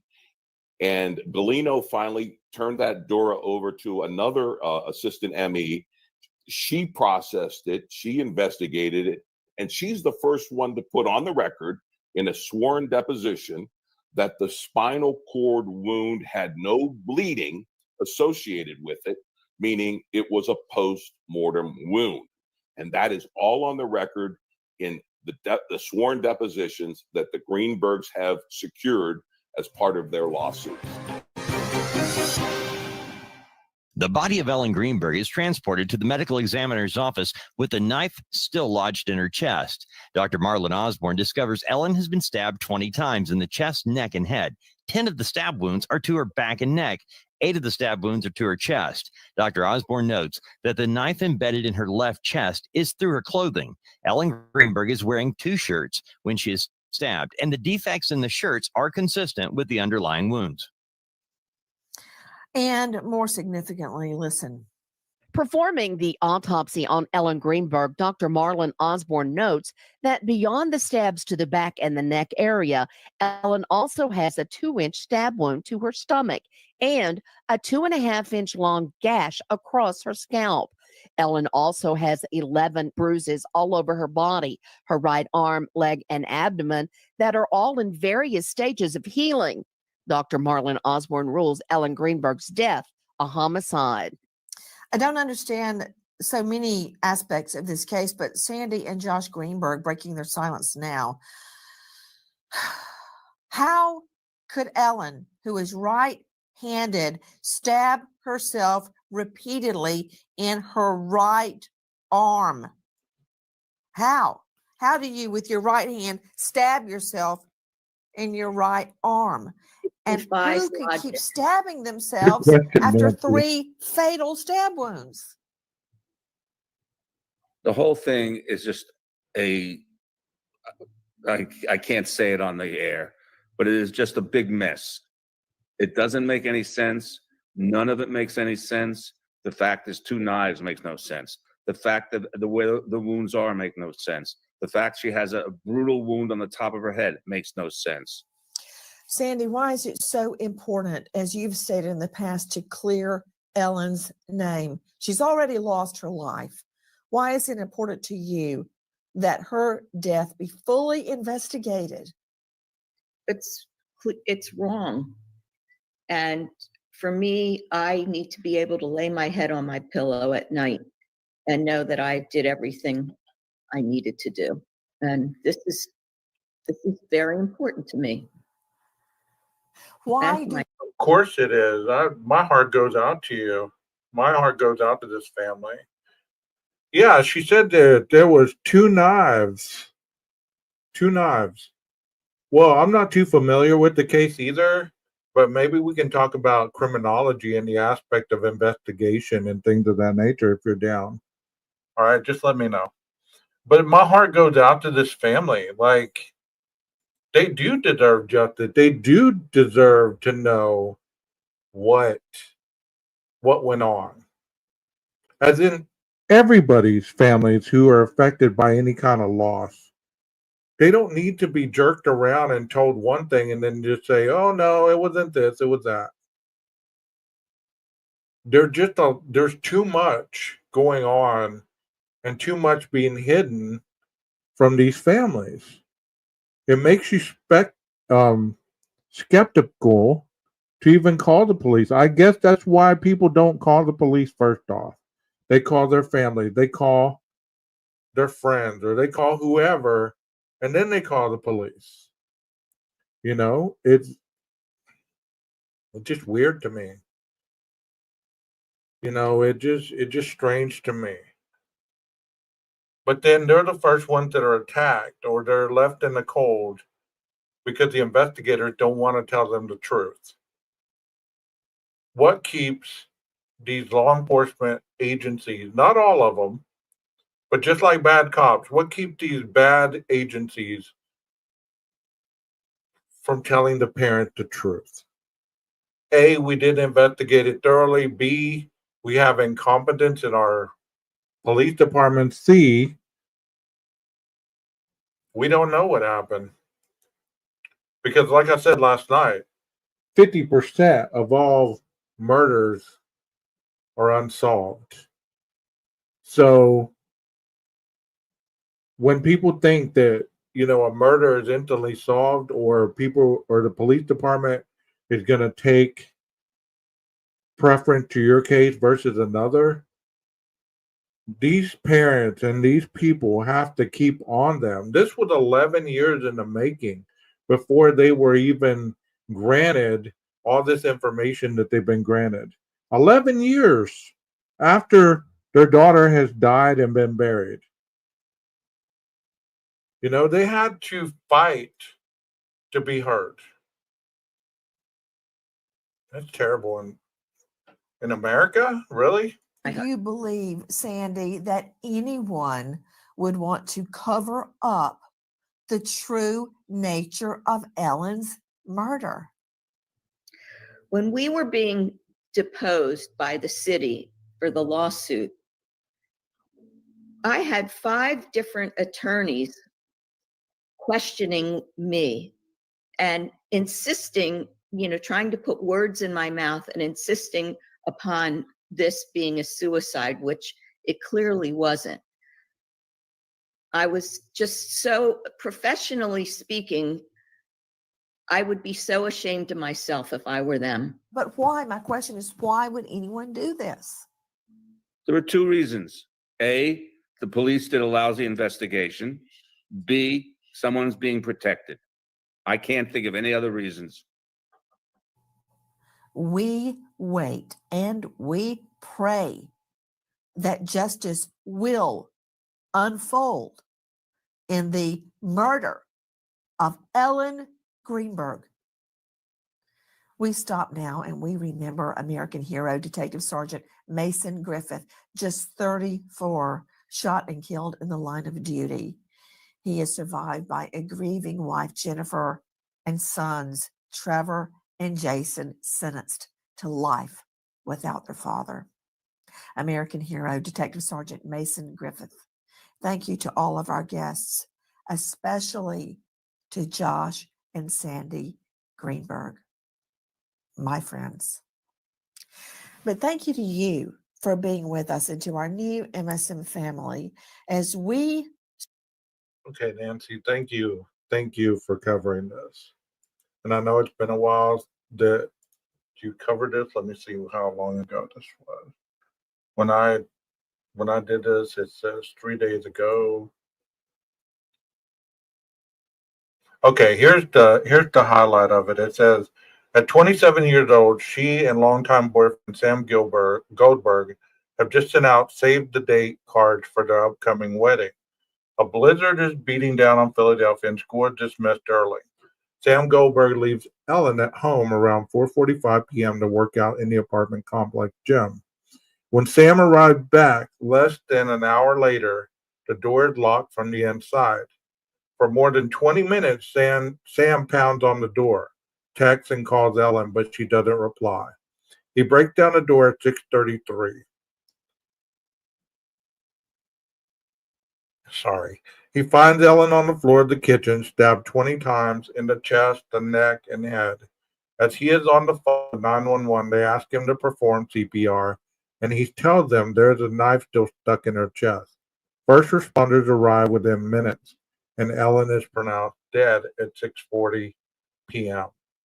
Initially, the medical examiner declares Ellen's death as a homicide, but later, after meeting with police, they finding is changed to suicide. Since the medical examiner changed the manner of death from homicide to suicide without any explanation, Ellen Greenberg's parents, Josh and Sandy Greenburg, have fought to have the ruling changed. Josh and Sandy Greenburg filed a lawsuit against the city of Philadelphia, seeking to have the manner of Ellen's death changed back to homicide, or at least undetermined. But the suit grinds to a halt when the Commonwealth Court ruled against Josh and Sandy Greenburg. In the ruling, the judges acknowledged that the investigation of Ellen Greenberg's death was a deeply flawed investigation by the Philadelphia police, the district attorney's office, and the medical examiner's office. But none of that matters because the court said Josh and Sandy Greenburg don't have standing in the case. Attorney Joseph Pedraza says they will take the case to the Pennsylvania Supreme Court. The Pennsylvania Supreme Court will now hear the Greenberg case, saying it will consider whether executors and administrators of an estate have standing to challenge the enormous finding recorded on the descendant. I agree with you, PKC. They should have been fired. There's no way that was a suicide. No way that was a suicide. Death certificate where the finding can constitute the bar or material impotent to recovery of the victim's compensation, restitution, or from the wrongful death, as well as the private criminal complaints. Let me play another video for you guys. I hope that you're enjoying what I'm presenting so far. If you are, please hit the like button or the unlike button if for whatever reason you're not enjoying it. And thank you so much with the chat for being with your questions and everything that you've been stating in the chat. I appreciate you guys being able to keep it flowing. That always like to see that. So based on what I just read, what do you think, guys? What do you think? Let me put some of these chats up here. For every one of you, there's an opposing voice. Use your words wisely in arguing your cases. God is terrifying for real. 20 minutes, yes. No. Murder. Hey, Joe, thank you for being here this morning. Always a pleasure. Cough. Doesn't mean it was law just because he said so. She was executed. Freudian slip. I couldn't even imagine that happening in the manner being ruled this way. Exactly. So they changed it. So murder was their first suspicion. That would suggest an investigation to change their minds, but they didn't investigate anything. Very, very true, Scott. Very true. I've been following this case, so I appreciate the coverage. No problem. Thank Rondi. She's the one that turned me on to this case. I didn't even realize it existed. I could imagine it, but it's just impossible. You're right. And, they even found that the police were negligent. The medical examiner was negligent. So when are we going to start holding these people accountable due to their negligence? Is it just because the person is deceased, so therefore they're trying to not have to pay compensation due to their negligence? They need to be held accountable. And they're hopeful they might be getting closer to it. More on that shortly. But first, I want to start at the very beginning. Ellen was just 27 years old when she was found stabbed to death in her apartment that she shared with her fiance. It was January 26th of 2011. Her fiance, Sam Goldberg, called 911. I need a murder now. I just walked to my apartment. My fiance's on the floor with blood everywhere. What is the address? 4601 Flat Rock Road. Please come help now. 4601 Flat Rock Road. Is it the house or apartment? Oh no! Oh no! It's an apartment. What apartment number? Please, please. She's bleeding from. I don't know. I can't tell. No. So you have to calm yourself down in order to get you some help. I'm sorry. I don't know. I'm looking at her right now. I can't see anything. There's nothing broken. She's bleeding. Ellie. Goldberg had been working out at the gym in their building, and he explained what he found when he returned to their apartment. I went downstairs to go work out. I came back up. The door was latched. My fiance's inside. She wasn't answering. So after about a half hour, I decided to break it down. I see her now just on the floor with blood. She's not responding. An autopsy report showed that Ellen had been stabbed. Okay. And the other one, it said 20 minutes. Right there, he said a half hour. Did he not? Did he not say a half hour? And what I read said 20 minutes. There could be a discrepancy. God, I can't talk today or any day. Good Lord, discrepancy, bro. There's a discrepancy. I can't think either. There's a discrepancy in the time frame. So that in itself, that came from his own mouth. Stabbed 20 times. Ellen suffered 10 stab wounds to her neck, going back to front, and others to her chest and abdomen. The steak knife from her own kitchen was found in her heart. Ellen's death had initially been ruled a homicide, but then The medical examiner changed that finding to suicide. That seems curious and has raised a lot of questions. How on earth would someone stab themselves in the back of the neck 10 times? Ellen's parents have never felt they have gotten the truth about Ellen's death. They've been fighting since 2011 for answers about what happened to their only daughter, even contacting experts like the late renowned forensic pathologist, Dr. Cyril Wecht, who reviewed the information and wrote that it was his professional opinion that Ellen's manner of death is strongly suspicious of homicide. Other experts have agreed, including neuropathologist Wayne Ross, who wrote, pathologist Dr. Cyril Wecht, the medical examiner changed that finding to suicide. That seems curious and has raised a lot of questions. How on earth would someone stab themselves in the back of the neck 10 times? Ellen's parents have never felt they have gotten the truth about Ellen's death. They've been fighting since 2011 for answers about what happened to their only daughter, even contacting experts like the late renowned forensic pathologist, Dr. Cyril Wecht, who reviewed the information and wrote that it was his professional. Okay, let's read what he says. It said the multiple stab wounds to the back of the upper neck and lower head found in autopsy were unlikely suicidal stab wounds, especially the different directions, the K, L, Q, R, and S with vertical direction left to right, straight vertical, M, N, and T.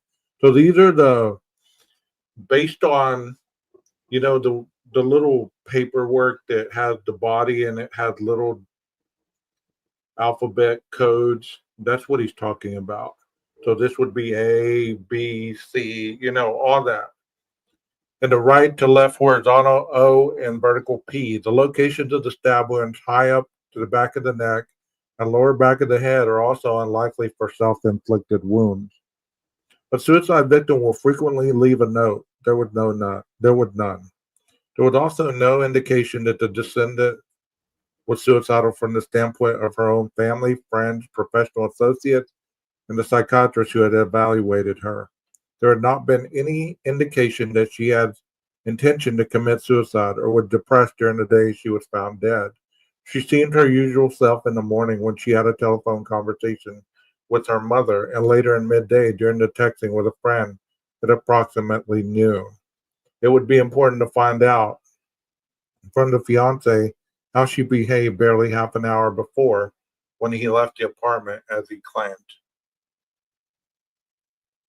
Professional opinion that Ellen's manner of death is strongly suspicious of homicide. Other experts have agreed, including neuropathologist Wayne Ross, who wrote, there are multiple bruises over the body, some of which were fresh, many of which were older. Okay, after review of the information, it is my opinion that the degree of medical certainty there was evidence of a stab wound which penetrated the cranial cavity and severed the cranial nerves of the brain, right here. As a result, she would experience severe pain, cranial nerve dysfunction, and traumatic brain signs and symptoms, including numbness, tingling, irregular heartbeat, and bradycardia, respiratory depression, neurogenic shock, and impaired loss of consciousness. So that one right there in itself would have just taken her out because she couldn't have functioned after that. There was evidence of strangulation. There was a mark over the front of the neck, which was consistent with a fingernail mark. There were multiple bruises under the neck and in the strap muscles over the right side of her neck. These patterns were compatible with a manual strangulation. See, we didn't hear about this in the last one. There were multiple bruises over the body, some of which were fresh, many of which were older. The patterns were consistent with a repeated beating. The scene findings were indicative of a homicide. Should further information become available, we reserve the right to amend the report at the time. So, come on, bro. Come on. There was evidence of strangulation. How do you strangle yourself and stab yourself at the same time? How did that happen? The patterns were consistent with the repeated beating, and the scene findings were indicative This guy of a homicide. In 2018, the attorney for Ellen's parents became the district attorney in Philadelphia County, so they asked him to review the case. But there was obviously a conflict, so he asked then Attorney General Josh Shapiro to review the case. In 2019, a spokesperson for the AG's office wrote to a reporter, "We conducted our own thorough investigation to determine a manner of death, interviewing the chief medical examiner of Philadelphia and the medical examiner who performed the autopsy, meeting with the family's representatives, and reviewing information they provided to our attorneys, among other steps." The AG's spokesperson also wrote that they had uncovered other evidence during the review. That included web searches from Ellen's computer that included methods of committing suicide, quick death, and depression in the week. Okay. It said, following the initial 2011 investigation carried out by the Philadelphia Police Department, our office received the case in 2018 on a conflict referral from the Philadelphia District Attorney's Office.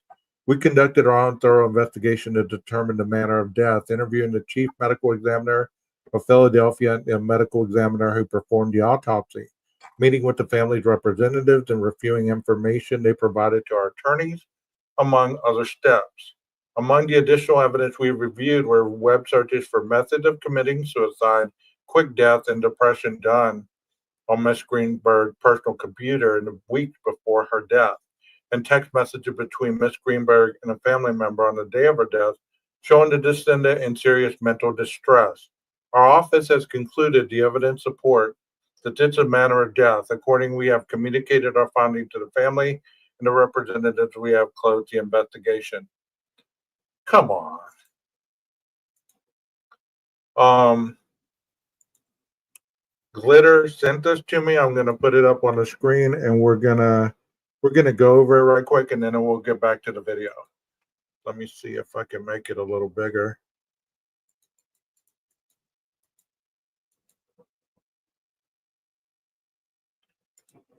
If you are still with me, press the number 1 if you're enjoying the presentation.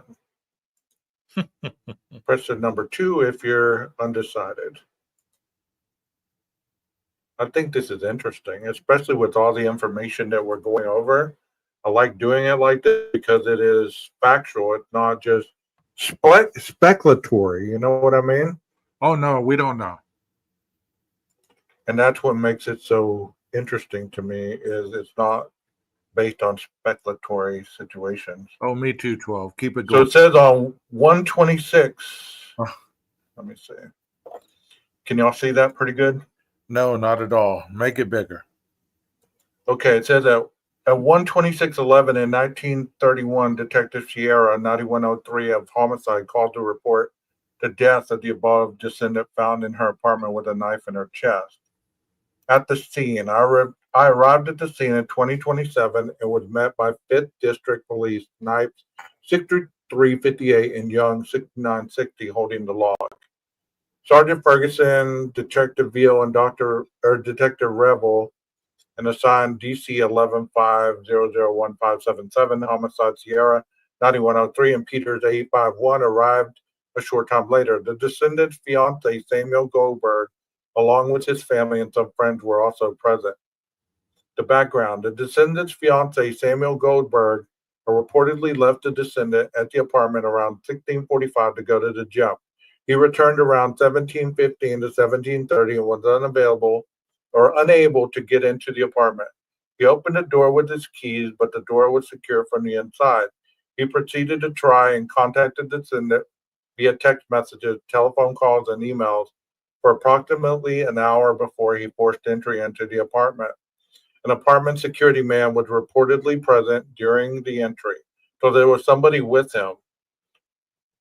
He immediately discovered her and called 911. Radio time is at 1833. He would briefly. The older you are, the older me is the one in the tank top. The real me is the one in the blue shirt, the one that's talking right now. I know it gets confusing, but you know. Also, while we're talking about this, you know, if he's able to push that door open enough and see his girlfriend on the floor for an hour, he's going to be calling her name and she's not moving. don't you think that he would have called 911 or somebody to come help him get into the resident? That just doesn't make sense to me. All this wrote in black and white. I hope you're listening to what I'm saying. I mean, I know I get on my own nerves listening to my own voice, but you know what I'm reading here, he sat there for an hour before he did something. It just doesn't make sense at all. It's just tragic in so many ways. He was instructed to start CPR until he noticed a knife in her chest. Then he was instructed to stop. PFD medic responded and pronounced death at 1840. The body in the vicinity. The location of death is in the kitchen of the descendant's apartment located at the Venice Loft Apartments, 4601 Flat Rock Road, Unit 603, Philadelphia, PA. It is a two-bedroom apartment on the 6th floor of the building shared by the descendant with her fiance, Samuel Goldberg. The apartment is well kept clean. The inside lock to the front door, the common latch solid bar door guard, is broken with the screws on the door loose, obviously forced in when a locked position. Throughout the entire apartment, there is no evidence of a struggle. Furniture and items appear in place. Nothing is obviously missing or disturbed. There are numerous valuables present: money, keys, laptop, 3 laptop computers, one in the kitchen on the island appeared to be Goldberg's. One in the master bedroom suite on the floor appeared to be the descendant, as evidenced by wedding material, and one on the additional bedroom desk appears to be the descendant's work computer, as evidenced by numerous teaching material. The descendant is a teacher. There is no note found or anything indicative of suicide on the computers or in the rest of the apartment. The only way to exit the apartment with the front doorway locked is through a rear slider leading to a patio. The patio is 6 stories high. There is snow present with no tracks or footprints, completely undisturbed. Okay, so the only way out was that patio, and it's 6 foot high. No tracks or disturbances in the snow. So I guess there's the answer to your question, Texas. I mean, I still think that, 6 foot, you could jump that easily. That's not too far up. Don't you think? I would think not. I mean, but no disturbances in snow. The ambient temperature is inside the apartment reads 69 degrees Fahrenheit on the thermostat. The incident occurred during a winter snowstorm. Prescription medications are recovered from a bedstand located in the master bedroom. Prescriber Dr. Ellen Berman, alprazolam, clonazepam, and zolpidem. A paper booklet is the descendant's pocketbook that's on a chair in the living room island, resembles a journal of her medication and her state of mind while taking, last dated 1/16. The descendant's cell phone is in the master bedroom.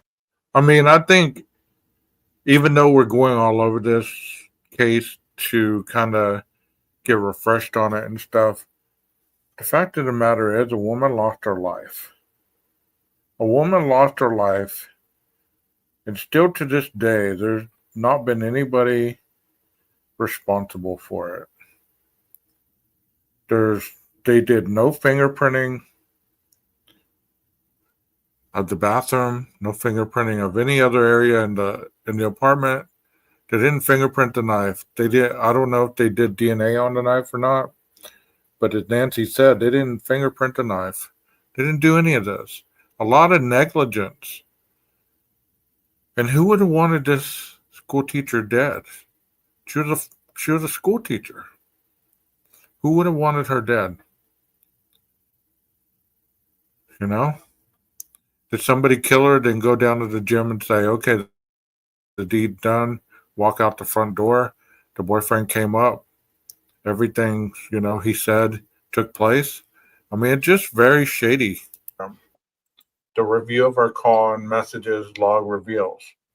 So these medications, best of my understanding, would be for anxiety or possibly depression, but I'm not certain. I have to go and review them. But the alprazolam, the first one, I would say would be for anxiety. What do y'all think? What do y'all think so far? Yeah, I agree. So they're all negative. Okay. Last outgoing call was a number blank blank blank on 12611 at 1433, duration 30 seconds. Last missed call was to a program. Good question, PKC. I'm going to read this because I'm getting annoyed at my voice. Last outgoing call was to a number on 12611 at 1433, duration 30 seconds. Last missed call was to a programmed additional missed calls from a program Sam Goldberg on 12611 between 1730 and 1742 and programmed. Venice Loft 11611 between 1807 and 1810. So he called her and then the loft called her. Last outgoing text are programmed on 11611 at 1547. Wonder what that text was about. I think it was the one to the mother. Last incoming text and email from a program Sam Goldberg on 12611 between 1732 and 1754. Hello, open the door. What are you doing? I'm getting pissed. Hello, you better have an excuse. What the fuck? Ah, you have no idea. Wow. So what do y'all think about that? Do you think those are emails of a concerned boyfriend? No personal effects on the body. Upon further examination of the body, the decedent has a knife embedded in her left chest through her clothing. There are multiple stab wounds examined at the scene at the chest where the knife is located, a few superficial group nearby, one to the left upper chest near the clavicle, two more at the mid chest between just below her breast. There are defects to the shirt consistent with an underlying wound. There are no defense injuries to the hands, wrists, or forearms. The right hand is closed in a loose fist. Postmortem findings at arrival of 2027 and 2155 are the same. The body is mostly flaccid, meaning it has no definition. The hands appear to be slightly stiff. The body is cool to the touch at the extremities and warm to the touch of the torso. Okay, guys, we're 2 hours into this, and this whole live is 5 hours. It has a lot of information. I think I'm going to break this down into two because honestly, I get tired of hearing my own voice. I don't know why that annoys me so much, but it really does. I mean, some of the other lives that I watch, I'm just like, oh, stop talking already. Just talk too much. Anyways, tell me really quickly what y'all think about this case, the update that I did in the very beginning. If you haven't watched those, possibly go back and watch them. This case is very intriguing. If you don't know anything about it, I do get to the meat and potatoes of the case toward the end. I know Jennifer Coffenduffer doing one today as well over to Greenburg. And by coincidence, we're both doing one today. Why don't you go check her out? Give her page a like. Give her a subscription if you aren't already a subscriber. This case is very intriguing to say the least, and there's a lot of time that's gone by that it went from a suicide to a homicide to a suicide. Now it's been reversed back to a homicide. So I will try to get back more later on or possibly tomorrow, finish it up. That way I can go watch Jennifer and see her professional insight on this and possibly even add it to mine, because, she had a lot of great insight on cases, obviously. So be looking out, set your notifications for lives coming up. I thank you guys who stopped in to give the show a like, comments, and that. I really appreciate it. Gonna go work out and be back later. You guys have an awesome day. Maestro, cue that music. No call.